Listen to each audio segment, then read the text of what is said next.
го споменавте членството во НАТО, тоа беше овозможено со договорот од Преспа. Но на Преспа се гледаше и како на жртва за најмалку почеток на преговорите со Европската Унија. Тоа во овој момент не се случува. The Prespa Agreement was a remarkable achievement, a real example of courageous, pragmatic diplomacy that removed one of the biggest roadblocks ahead for Euro-Atlantic integration, and we've come a long way since then. North Macedonia is on the track to begin the negotiations for EU membership. I'm confident that will happen.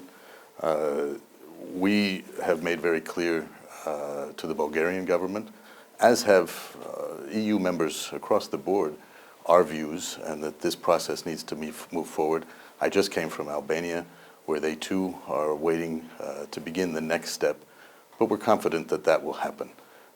Diplomacy can make such a difference in helping countries find ways to resolve problems and move ahead. And with Prespa, you see just what that's meant in terms of relations with Greece, broader relations in the region.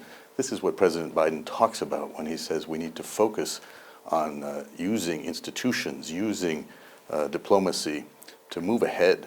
There are great challenges in the world, and none of us, including the United States, can resolve them on our own. We need to do it with friends, with partners, with allies.